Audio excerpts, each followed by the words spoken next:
Pemirsa, Majelis Ulama Indonesia mengeluarkan fatwa mengenai hukum memanfaatkan hasil investasi setoran awal biaya perjalanan ibadah haji calon jemaah haji untuk membiayai penyelenggaraan jemaah haji. MUI menyatakan bahwa hal tersebut haram dan berdosa. Fatwa ditandatangani Ketua MUI Bidang Fatwa Asrorun Niam Sholeh dan Sekretarisnya Rofiqul Umam Ahmad yang merumuskan terkait hukum pengelola haji yang menggunakan hasil manfaat investasi dari setoran awal biaya perjalanan ibadah haji seorang calon jemaah haji untuk membiayai penyelenggaraan ibadah haji. MUI menegaskan pihak pengelola keuangan haji yang menggunakan hasil investasi dana haji untuk membiayai haji jemaah lainnya adalah berdosa.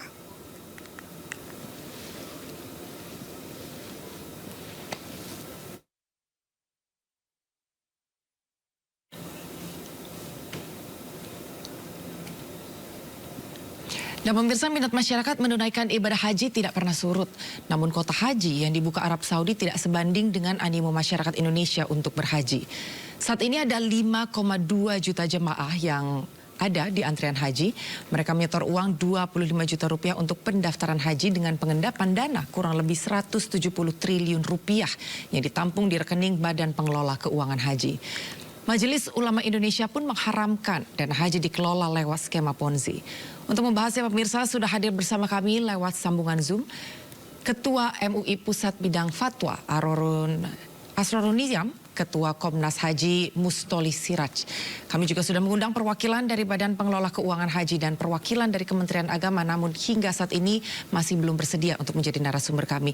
Dan sebelumnya kami akan menyapa terlebih dahulu para narasumber. Selamat sore, Pak Asrorun Niam. Belum hadir sepertinya. Baik. Dan sepertinya sudah hadir Ketua Komnas Haji, Pak Mustoli Siraj. Selamat sore, Bapak. Ya, Assalamualaikum warahmatullahi wabarakatuh, Mbak Anggi. Ya, Waalaikumsalam. Kami masih menunggu untuk narasumber yang lain. Bapak, ini kan baru-baru ini cukup viral ya dengan adanya aturan atau mungkin wacana yang mengkhawatirkan adanya skema Ponzi dalam dana haji ini sendiri. Tanggapan Anda sendiri seperti apa, Pak?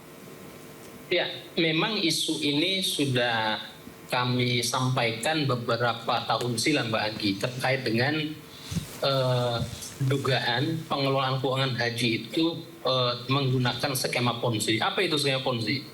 Jadi jamaah haji yang mendaftar belakangan itu kemudian mensubsidi jamaah haji yang berangkat lebih dahulu.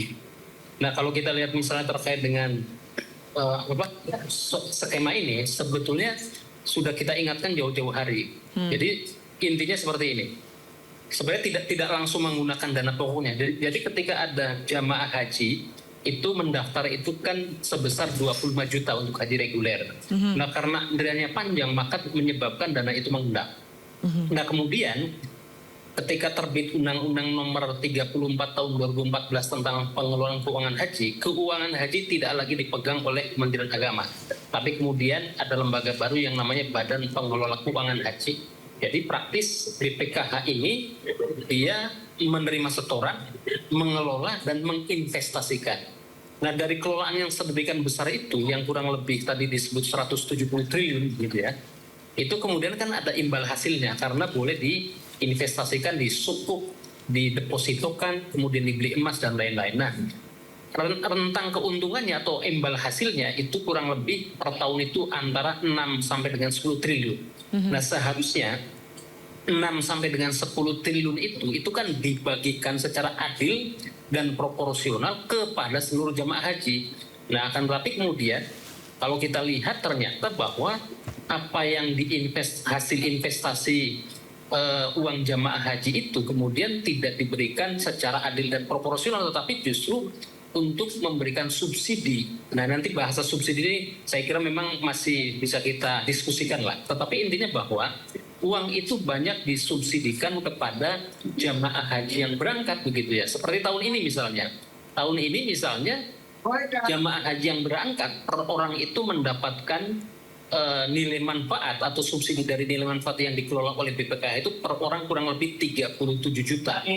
Nah, adapun jamaah haji yang menunggu, yang antriannya itu 5, 10, 20, 30, bahkan 48 tahun, itu hanya dibagi per orangnya itu kurang lebih 360.000 sampai dengan 560.000 per orang dan per tahun. Nah, ini yang kemudian menyebabkan kekhawatiran karena pola seperti ini kan seperti pola yang dulu dilakukan oleh travel-travel yang bermasalah seperti first travel gitu ya. Yeah. Karena itu perlu ada aturan yang jelas, dan ini jelas bertentangan dengan syariat karena berpotensi merugikan jamaah haji yang ada di belakang yang tadi masih puluhan tahun untuk berangkat begitu ya. Nah, oleh karena itu saya kira fatwa MUI yang dari Ijtima Ulama Komisi Fatwa se-Indonesia nomor 8 ini saya kira menjadi terang begitu ya, menjadi titik terang daripada pengelolaan keuangan haji yang selama ini dikelola oleh BPKH.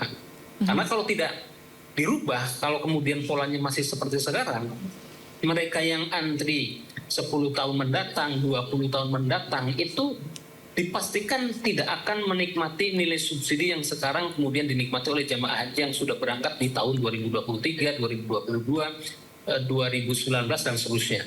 Nah, maka saya kira karena apa? Tuntutan daripada pengelolaan keuangan haji kalau kita merujuk pada Undang-Undang Nomor 8 Tahun 2019 tentang penyelenggaraan ibadah haji maupun Undang-Undang Nomor 34 Tahun 2014 tentang pengelolaan keuangan haji, ini mengharuskan seluruh tata kelola daripada pengelolaan keuangan haji itu, khususnya pengelolaan keuangan ya, itu kemudian harus menggunakan sistem syariah. Kenapa ada sistem syariah? Karena memang ini ibadah.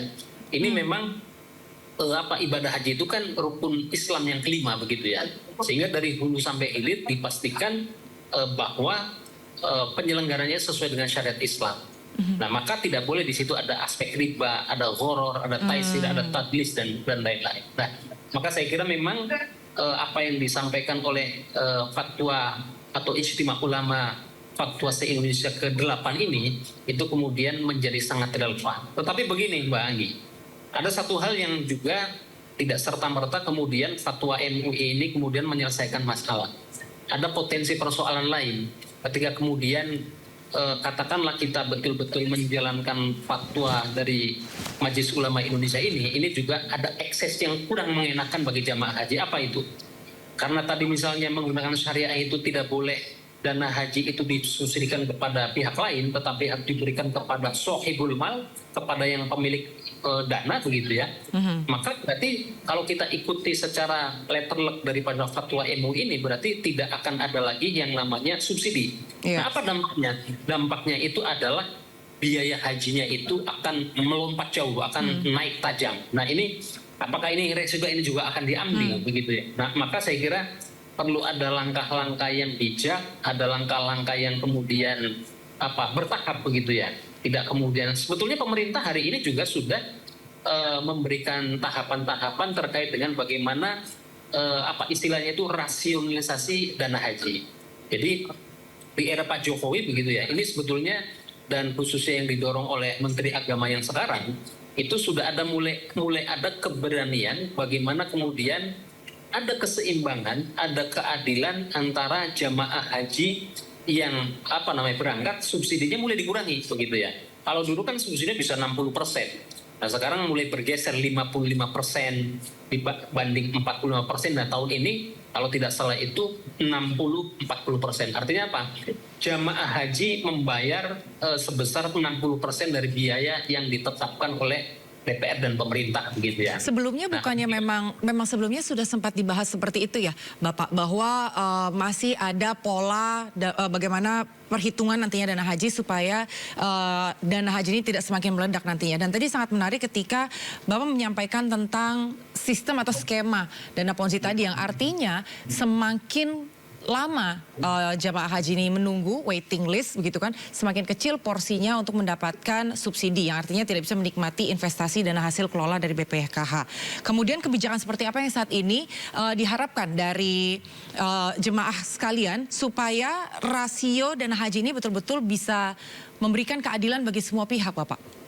Nah, yang tadi saya bilang bahwa memang skema ini sebetulnya memang pengelolaan keuangan haji itu terlanjur sudah terjebak pada subsidi tadi gitu. Karena saya sering bilang bahwa ini karena kesalahan kebijakan di masa-masa lalu yang selalu mengkampanyekan bahwa biaya haji kita itu paling murah se-ASEAN, tetapi sesungguhnya ada subsidi tapi tidak pernah diberitahukan kepada publik. Nah, oleh karena itu saya kira apa yang sudah dilakukan oleh pemerintah saya kira sudah lumayan tepat begitu dengan cara pengurangan secara bertahap. Tetapi kenapa? Tetapi kemudian apa yang disampaikan oleh salah satu pimpinan BPKH itu juga mengejutkan bahwa di mana dana subsidi ini jika kita kemudian mempertahankan pola yang seperti hari ini, maka diperkirakan 2026 atau 2027 subsidinya akan habis. Sehingga yang berangkat di tahun 2028, 2030, kemudian belum lagi yang 2048 begitu ya. Ini tidak akan menikmati subsidi itu. Kenapa Mbak Anggi? Karena di samping tadi persoalan pola ketidakseimbangan antara jamaah haji yang berangkat dan yang masih menunggu, itu juga karena ada faktor eksternal. Ingat bahwa yang namanya menyimpan uang, kalau kata para pakar-pakar manajemen keuangan, itu kan sesuatu yang rugi. Ada inflasi, ada kemudian depresiasi dolar terhadap rupiah karena sebagian biaya penyelenggaraan ibadah haji itu kan menggunakan dolar.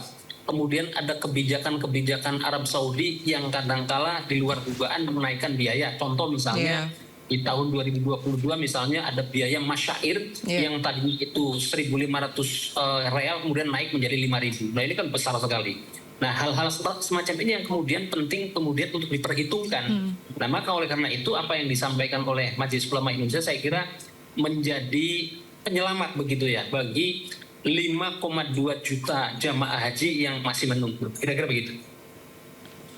Oke, baik. Berarti sebetulnya jika kita melihat bahwa masih banyak tata kelola yang perlu diperbaiki dari sistem keuangan ini sendiri, kemudian juga banyaknya biaya-biaya yang masih harus dihadapi oleh jemaah sendiri. Kalau menurut Bapak sendiri, sebetulnya apakah fatwa MUI yang nantinya dikeluarkan itu betul-betul bisa menghentikan skema Ponzi yang saat ini diantisipasi oleh jemaah haji dan juga betul-betul bisa memberikan keberpihakan dan juga keadilan terhadap mereka yang saat ini masih menunggu untuk naik haji? Kalau fatwa itu memang diserap dan kemudian dilaksanakan secara konsisten, saya kira itu terkait skema Ponzi sudah otomatis tidak berlaku lagi. Nah, akan tapi kemudian tadi tantangannya adalah bagaimana kemudian kita mengkomunikasikan kepada publik, kepada masyarakat ketika fatwa itu diterapkan, maka kemudian subsidinya kan semakin kecil atau bahkan sama sekali tidak ada. Nah, ini tentu akan menjadi persoalan baru. Artinya perlu pemahaman kepada publik bahwa apa yang kemudian ditempuh oleh BPKH nanti berarti sama sekali tidak ada subsidi lagi, maka biayanya akan drastis naik sekali, Mbak. Betul. Ini yang saya kira menjadi PR, bagaimana nanti MUI dan BPKH dan DPR, pemerintah duduk bersama. Intinya begini, tentu tidak ada satu orang pun jamaah haji yang 5,2 juta jamaah itu menginginkan bahwa penyelenggaraan hajinya dinyatakan haram, baik secara langsung maupun tadi tata kelola yang dianggap oleh MUI haram. Tentu tidak nyaman karena tidak bisa menimbulkan bahwa jangan-jangan haji jamaah tadi itu tidak sempurna, jangan-jangan secara hukum Islam ibadah mereka juga bermasalah. Ini saya kira yang mungkin akan menjadi tanda tanya bagi publik supaya hadirnya fatwa MUI saya kira menjadi secercah cahaya lah begitu, Mbak Anggi. Iya, memang bisa dipahami sekali sih bagaimana jemaah juga nantinya ingin pergi beribadah dengan tenang gitu. Dan ini juga sudah hadir bersama kami saat ini Bapak Asrorun Niam. Selamat sore Bapak, Assalamualaikum warahmatullahi wabarakatuh. Waalaikumsalam warahmatullahi wabarakatuh. Gimana kabar Mbak? Baik, sehat. Ini masih sama nih, kita masih membahas mengenai skema Ponzi ya Pak Asrorun Niam yang saat ini diwaspadai atau mungkin dikhawatirkan akan terus terjadi dalam pengelolaan dana haji. Pak Asrorun sendiri punya tanggapan Bapak mengenai hal ini? Ya, saya kira sudah sangat gamblang ya dijelaskan oleh Ketua Komnas Haji yang mulia Pak Mustoleh Siraj ini ya. Kalau Majelis Ulama Indonesia kan melihat pada aspek ketepatan dari sisi syariahnya. Jangan sampai niat yang baik tetapi kemudian tidak berkesesuaian dengan prinsip syariah sehingga bisa menimbulkan madarat yang berkepanjangan nantinya. pada hakikatnya Undang-Undang Pengelolaan Keuangan Haji yang menjadi salah satu dasar di dalam pembentukan Badan Pengelola Keuangan Haji itu salah satu referensinya adalah keputusan Ijtima Ulama Komisi Fatwa tahun 2012. Bermula dari pertanyaan dasar yaitu kedudukan uang dari calon jamaah haji yang dibayarkan untuk memperoleh porsi haji itu pada hakikatnya secara syar'i punya siapa. Iya. Jadi pada saat calon jamaah haji mau mendaftar, kemudian dia dapat porsi, itu kan harus bayar. Kalau yang sekarang 25 juta. Nah, itu punya siapa? Kalau dia sudah bertransaksi, wong belum ada harganya, maka statusnya adalah titipan, itu masih punya calon jamaah haji. Nah, begitu masih punya calon jamaah haji, uang yang terkumpul itu kan jumlahnya cukup banyak, sementara belum langsung digunakan karena masih ada antrian di dalam proses pemberangkatan. Karena itu pertanyaan lanjutannya, boleh nggak diinvestasikan agar bisa mendatangkan manfaat lebih banyak bagi siapa? Bagi calon jamaah haji. Jawabannya boleh. Oleh siapa? Oleh pemerintah. Tetapi dengan syarat uangnya tidak berkurang, sehingga harus cari instrumen investasi yang aman, liquid, dan juga zero risk. Kalau ada keuntungan, keuntungannya punya siapa? Ya punya calon jamaah haji, kan gitu. Iya, iya. Nah, secara faktual hari ini proses investasi dilakukan oleh pemerintah, dalam hal ini BPKH, hasil investasinya belum semua dikembalikan kepada calon jamaah yang empunya dana. Iya. Tetapi ada yang didistribusikan kepada calon jamaah melalui rekening virtual, ada yang dikumpulkan untuk kepentingan keberangkatan calon jamaah haji pada tahun berjalan. Kalau tahun ini ada kurang lebih 10, sekian triliun keuntungan yang dibagikan itu kurang lebih 3 triliun. Kemudian sisanya untuk kepentingan apa? Subsidi dalam tanda petik. Itu bukan subsidi dalam pengertian bantuan negara, tetapi subsidi dari calon jamaah haji yang nunggu untuk kepentingan calon jamaah haji yang mau berangkat tanpa izin, padahal itu haknya calon jamaah haji yang nunggu. Disitulah aspek kezaliman dan juga ketidaktepatan secara syar'i. Nah, perlu diingatkan, jangan sampai ini terus kebablasan. Harus sesuai dengan tata kelola syar'inya, agar ada kejelasan di dalam konteks akad uangnya punya siapa. Nah, yang seringkali terjadi kesalahpahaman, atau bisa jadi sebenarnya orang paham tetapi pura-pura nggak paham, seolah-olah itu subsidi dari negara, sehingga calon jamaah haji yang berangkat menjadi kesannya murah, padahal itu uang calon jamaah haji yang lain dari hasil investasinya. Jadi itu yang harus dipahami, ini bukan dana asuransi, ini bukan dana kelolaan yang bersifat sosial sehingga bisa dimanfaatkan secara bersama-sama, nggak bisa. Ini jelas uangnya by name by address. Kalau toh ada keuntungan ya balik kepada orang yang punya dana. Sehingga ada asas keadilan dan juga terlindungi jamaah itu nanti. Baik. Kalau begitu kita akan tunggu bagaimana nantinya dari BPKH maupun dari Kementerian Agama untuk bisa menjelaskan hal ini, karena sampai hari ini kami masih menunggu keterangan dari BPKH maupun dari Kementerian Agama. Terima kasih sekali Bapak Asrorun Niam selaku Ketua MUI Pusat Bidang Fatwa dan juga Ketua Komnas Haji Bapak Mustoli Siraj untuk waktunya dan juga untuk informasinya. Selamat sore Bapak.